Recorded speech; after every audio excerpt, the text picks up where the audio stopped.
From the far horizons of the unknown come transcribed tales of new dimensions in time and space.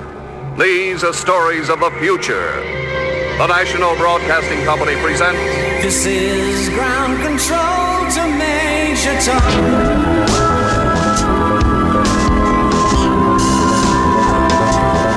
What's in your future? We don't know. Or at least we didn't know until now. I'll tell you next week.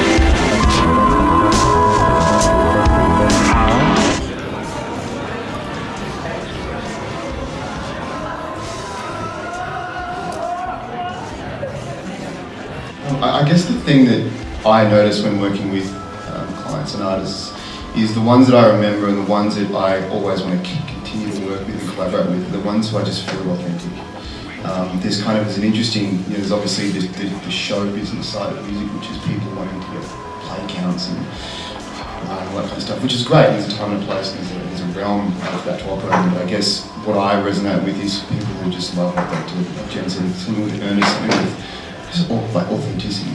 So if I was thinking about putting myself in a position to, what is my identity? If I'm going to be a sound guy or a front of house mixer or anything to do with the music industry, just do it, honestly. And if you're not sure about something, just don't pretend the whole time like you are. There's the fake it till you make it thing, but that's kind of cool. That works maybe in an advertising kind of realm. But what I'm drawn to, what I will always go back to, if I'm looking for contractors or I'm just like reaching out to an artist, I'd love to do a video clip for you. The people that I respect because they're honest and they're who they are, which is can be very rare when you're talking about branding. Because, like I said earlier, the idea of branding is just like so much more than just a logo and a typeface, and people kind of just reinvent themselves with a brand. But what I think is wonderful branding and wonderful identity is something that's true. Simple as that. That's the kind of thing that I'm always drawn to with artists and design and stuff, is like, do I want to keep going back and looking at it? Does it keep sparking my creative imagination? It's important to know as well, you don't need to spend money on it really, or I think when, that's just such a liberating thing. It's like making music in itself. Like, you can go and buy 50 million pedals. Maybe that's actually, your sound, those 50 million pedals. But I don't know, there's a point where I felt totally freed by just I know playing enough music to find a bunch of people where we just sort of realised that we could just do it all among ourselves. And maybe some of that inauthenticity vibe sometimes is because people are feeling pretty underconfident, and so they just kind of keep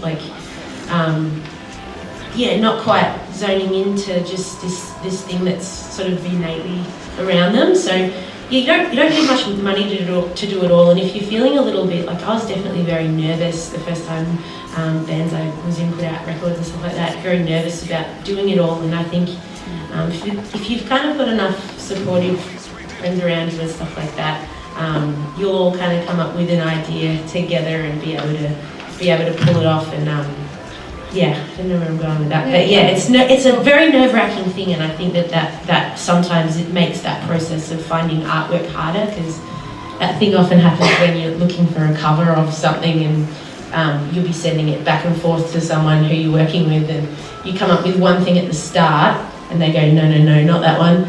So you sort of do 10 more covers. And then you actually just end up sending them the one that you did at the beginning. And then it always just sort of comes back. They go, oh yeah, I actually like that one now. It takes, because it's such a vulnerable thing putting out a record.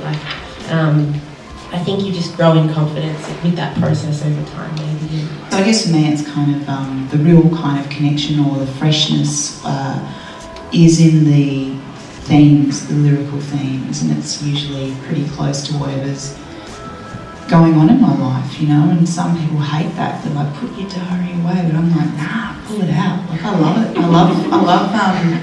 I love albums where I'm like, oh my God, you just said that? That's a little bit embarrassing. I love it when I feel a bit kind of challenged by something that someone's saying, but that's just personal taste. So I think for me, it's just staying really in touch with what do I care about, what's going on in my life.